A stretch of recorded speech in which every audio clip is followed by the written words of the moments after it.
Welcome to the D-Shift podcast, where we provide inspiration, motivation, and education to help you transition from the challenges of divorce to discover the freedom and ability to live life on your own terms. Are you ready? Let's get this shift started. Hello, and welcome to another episode of the D-Shift podcast. And as usual, I have an amazing guest, and I want to tell you how persistent this fantastic woman is. We have had a couple of problems technically trying to record this podcast, and she has stuck with it. So Amanda, thank you so much. And I want to introduce you to my guest, Amanda Steadman. She helps divorced women reclaim their confidence, rebuild their lives, and create financial independence. Amanda has over 26 years of expertise and experience in hypnotherapy, NLP work, and energy work, helping clients get through these really difficult times. She is the author of the bestseller, Connect to Authentic Success, 7 Steps to the Destiny You Deserve. Amanda, thank you so much for being here. It's a pleasure. I'm really, really delighted to be here. And it's such a big topic. And I come across so many women that are just amazing. And for one reason or another, divorce has just popped up again for literally a couple of my friends over the last 3 months. And what I've noticed is that it does sometimes take that time to get over it and then get into that new slipstream. Now, luckily, with the skills that I have, it is much easier to what I call compartmentalize the relationship grief. So rather than taking 6 months, we can compartmentalize it into literally a couple of weeks. And unfortunately, I have had some ladies, not just through divorce, but actually loss of husband. So again, compartmentalizing that grief so you can get into a new space, a new role in life with a new, fresh perspective. And how I got here was many years ago. Unfortunately, my mum died of cancer when I was 20. And she had a mum and a sister that died of ovarian cancer. And she spoke to a counselor at the time who made a throwaway comment, "Oh, well, I hope you enjoy the time you have left, Mrs. Steadman." Now, what she meant by that was carpe diem, enjoy the day and really maximize life. For some reason, my mum's subconscious, I strongly believe with my heart, took that as you're next. And so within 6 months, she had, in my opinion, again, manifested full-blown ovarian cancer. And the doctor told my dad, "Your wife has 3 weeks to live, Mr. Steadman." And he never told my mum that information. She went on for almost 16 months and died literally 3 days before her almost 44th birthday. So my 20-year-old self went, I don't really want any other woman to go through this. How could I understand the link between mind and body? Anyway, went traveling the world. Somebody handed me the book, Louise L. Hay, Love Yourself, Heal Your Life. And that was in 1995, I believe. And it started this quest to understand that real link between body and mind and how hell can we stop horrible things happening, especially as women. And my mum and dad went through a very difficult period. And I think if it wasn't for us children, there would have been divorce. So they kind of lived a little bit of a divorced life. And so I understood very young that even if you're the best of friends, things can go wrong, and you love each other, things can still go wrong. So I saw that from the point of view of that happened in my teens, kind of 12, 13. But going back to the mind-body connection, I just don't like suffering or to see anyone suffering. My whole life, I've always like, why can't people just love each other? Why can't we just, do unto others as you'd have them do to you? So with what I learned, I discovered that there was definitely a very strong link between what we think, how our body reacts, our emotions and our habits, and the person that we become. So I studied hypnotherapy, NLP, Reiki, all of these different modalities to help women primarily uncover the layers of who they really are. And even in myself, I knew I had daddy issues. When my mum died, or even before, I still felt that my young sister was the preferred one. And why was all the love taken away from me when I was 4.5? So I spent much of my adult life with the primary question, what's wrong with me? Sure. What is wrong with me? And I think a lot of women, when they go through divorce or they hit that relationship wall, it's what's wrong with me, especially if the man leaves, then it's a different ball game. I went through my own, I'm going to call it a divorce, because although we weren't married, we were together 8 years. We had a house together. We'd done a lot together. And I just, he was handsome, he was clever. We had a beautiful house, 2 new cars on the drive, 6 holidays a year. And I was absolutely miserable. Yeah. And I couldn't understand why. I just couldn't. And this voice in my head kept saying, this is not the right relationship. But my peer group at the time were, he's earning good money. Yeah. Yes. He's earning good money. Everything's good. What's the problem? He adores you. And he did. I mean, he did. What I figured out later on from a psychology point of view is I'd lost my mum running an abandonment pattern. His parents had abandoned him when he was 2, running an abandonment pattern. And when I went through my self-development journey, I got rid of the abandonment pattern. So I wasn't stuck in that pattern anymore, and I was free. And I knew that this relationship didn't feel right, despite him being a very loving, kind person. So I got to the point where I had to get out. Yeah. And so I sat down. I did go on a personal development course, and the coach said to me, Amanda, you can't move forward looking in the rearview mirror. And that phrase stuck with me for years. And I said, but I don't want to hurt him. Right. And she said, Amanda, staying with him is hurting him more than not. You need to free him up to be loved by someone who can really love him the way he needs to be loved. And you're the same. And the other thing at the time was I didn't realize that you could really have friendship and passion and great sex. I never really was brought up with that. Right. And so those courses taught me you can have someone who's your best friend and fantastic sex. So that was a revelation to me. And I was like, I want both. I want both. And my hygienist at the time, a dentist, she said, Amanda, you've got to have the ping thing. And I went, what are you talking about? She said, you've got to really want to have sex with them, but they've got to be your best friend as well. And that stuck with me, the ping thing. And so many women, they trundle on in relationships and they don't have the ping thing. So ladies, you can have both. Yes. You can still have both. So fast forward to going through that horrible experience. It took us 1.5 years to sell the house. We were stuck in that house together. And so we were separated for 2 years. And at that point, I was like, I'm never having another relationship. I'm not interested in men. I don't care. I wrote a list in 2002 of 250 things I wanted my man to be. 250 things. And I thought, it's never going to happen. I'm going to be single forever. And on that list, literally, that was July 2002, and it was in Ensenada, Mexico. I was just there for holidays. 1.5 years later, I'm outside a nightclub in London, a very posh one, and I could hear this French accent. And I thought, well, he's cute, but I was with clients. Anyway, fast forward a week later, we went on a date, and I knew I was in trouble because he did some dancing with me. He did Ciroc dancing, and my knees went, and energetically, I knew something was up. I was like, this is not good. I feel out of control. I'm very attracted to him, and I'm this independent businesswoman with my own car, my own house, don't want a man. Why is this happening now? I'm happy being single. 5 weeks later, he moved in.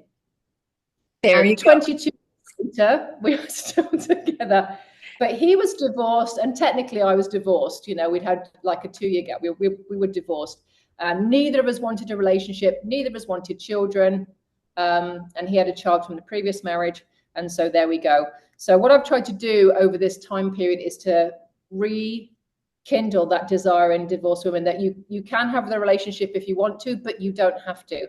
Right. But the biggest thing you need to learn is, who am I? And I know you've heard this many times before, but when we strip away those layers, I always think of the golden Buddha. We are that amazing goddess inside, and we already know what we love, who we love, etc.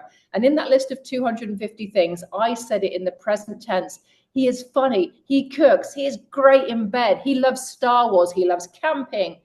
He speaks more than one language. I mean, I put everything in there, all in the present tense. And he was 248 things on that list, ladies. Amazing. There's still 2 that, he can cheat on one, which is being much taller than he is. When he wears his working cowboy boots, we're almost there. And the other one is a multimillionaire. I wasn't so bothered about the last one. I just threw that in as an aside. Sure, a nice little bonus. and so why not? So I want women to realize that they can have it all. You can have it. You can. And I didn't believe that I deserved it at the time. I didn't. And so I went through that phase in that 2-year period of going, excuse my French, but F it. Right. I'm going to just be who I am. I'm going to wear what I want. I'm going to do what I want. I don't care. I'm just going to be me unapologetically. And that's when I really got into my goddess feminine power. up to that point, because I was working in a boys kind of team at work, I had a masculine mask on, very in my masculine, not really paying attention to feminine. So that I do recommend that you take some time out, you take a step back and go, am I wearing any masks? Yeah. Am I really being me? Am I pretending to be something for the dating apps? Am I pretending to be something on dates? Am I pretending to be a people pleaser? Whatever it is, if you're getting any kind of nausea in your tummy, that knotted feeling, or your throat, you feel that something's off, you're not being who you're supposed to be. And I totally believe in authentic success and the woman that is underneath those layers. So I do work with most people. Hypnotherapy is the first line of call, because we have crap that we take from 0 to 7, 7 to 14, 14 to 21. And I attract many women that have daddy issues. So they're attracting men, or they've married men who are narcissists. They've married men who abandon them. They married men who don't respect them, because unfortunately, a lot of dads did that, or the dads left the mums. And so they've got that people pleasing and trying to hang on to the man because they don't want them to leave. They'd rather stay in a crappy, shitty relationship where they're abused because they don't want their husband to leave. So we have to unknot a lot of that stuff. So I do what's called a sweep, which is part of my Mind Genie method, and we clear all of that out. So we get rid of the main childhood traumas, which is humiliation, abandonment, huge one, daddy issues, abandonment, rejection, injustice, and betrayal. So those are the 5 that come up with most of divorced women. It really resurfaces. So we want to get rid of those.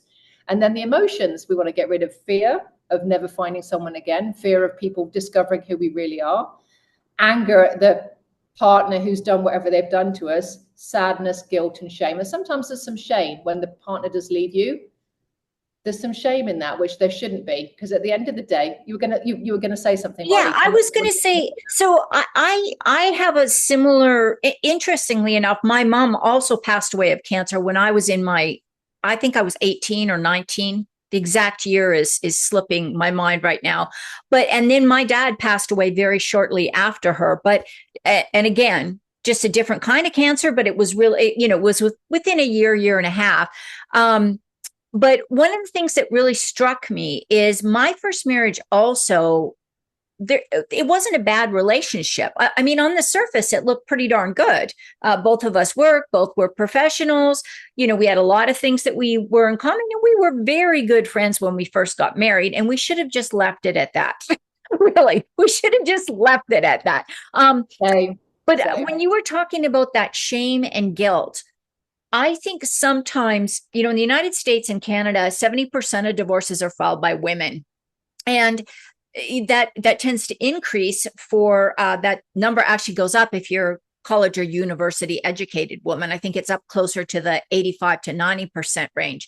But I think a lot of shame and guilt goes along with leaving those relationships because they're not that bad. And I'm putting it in quotations. Like, that's what your friends and family say. Well, he's not that bad. What does he do that's so bad? And you just can't put your finger on it, but it's just not the relationship that you deserve and you would like to be in, and it would really bring you that joy. So I'm glad you said that, Amanda.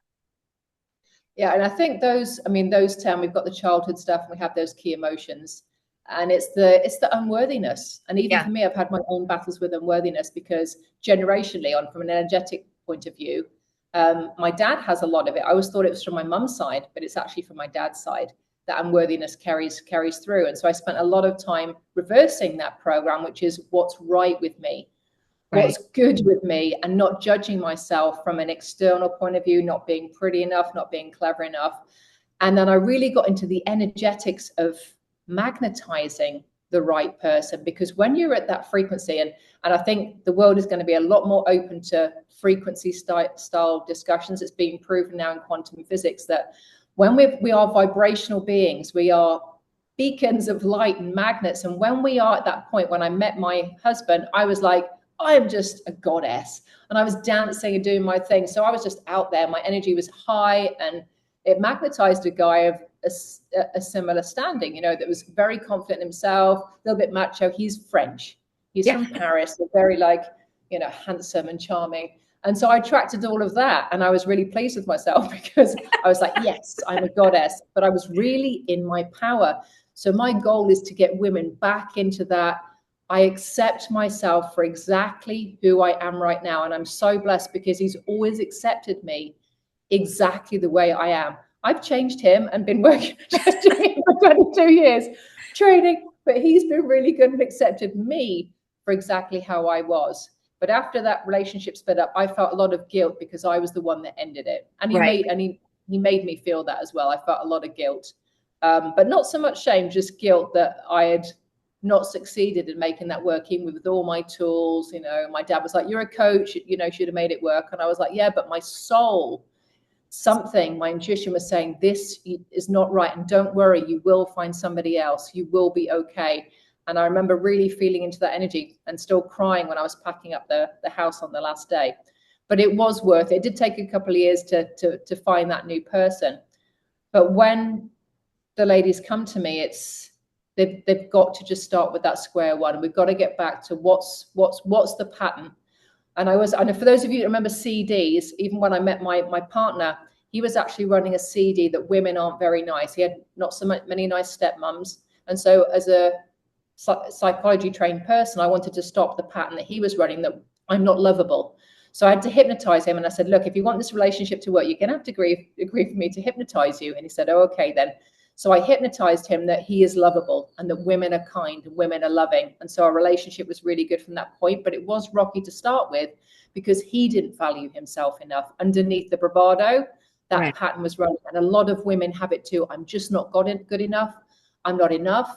I'm not worthy. I don't deserve. That's the one that I hear in the language a lot. I don't deserve someone who loves me. I don't deserve fantastic sex. I don't deserve to be accepted for who I am because my dad didn't. My dad criticized my looks. My dad told me I wasn't going to amount to anything. I'm not clever enough. So you got to get all, because those are just bullshit beliefs, ladies. Anything that's holding you back is a belief that's forming your emotions, which is forming your actions, and then your habits and your personality.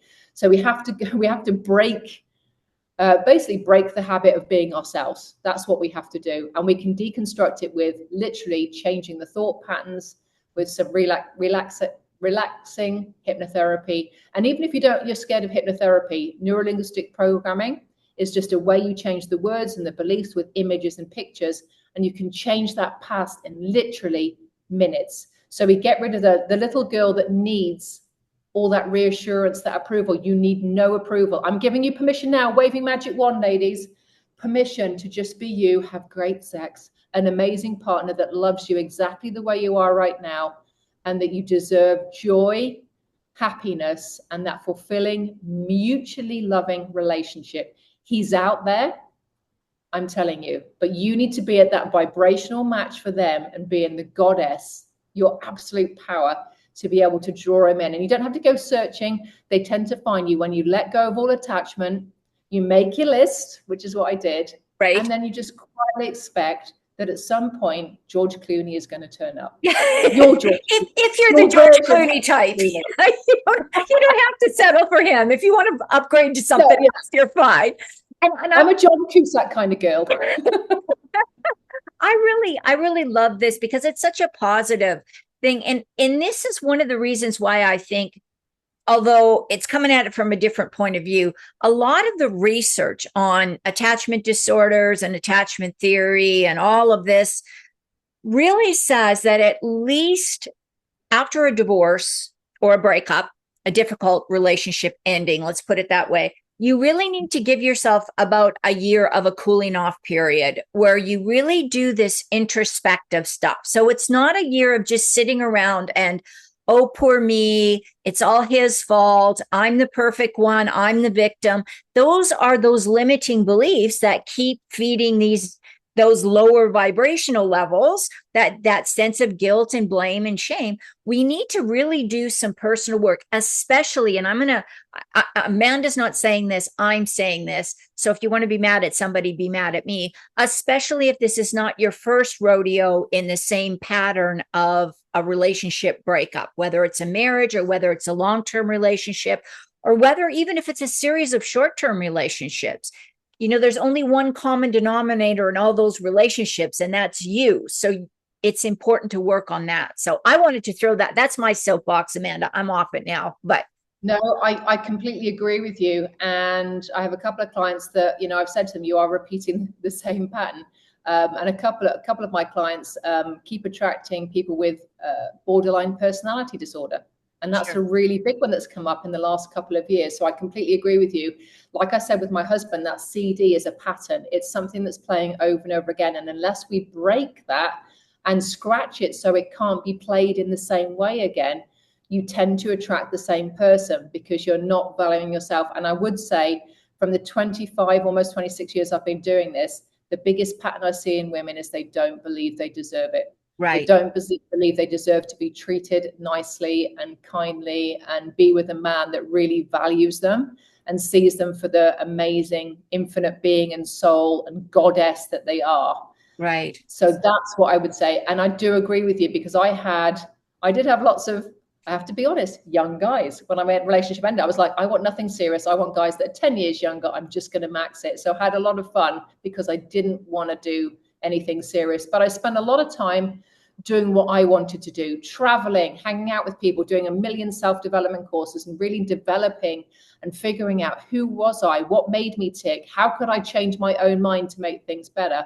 And also even working on the financial side, I worked on what can make me money, what's an asset, what's a liability. I taught myself a lot of financial education with Robert Kiyosaki, Rich Dad, Poor Dad. And I made sure that my finances were covered. So I had that financial independence. I didn't need a man financially. And my mum had always brought me up and said, Amanda, always have your own money, always be financially aware. So for any of you women that are not yet, get those finances sorted because it gives you a lot of feeling of security because we all want security and we want love.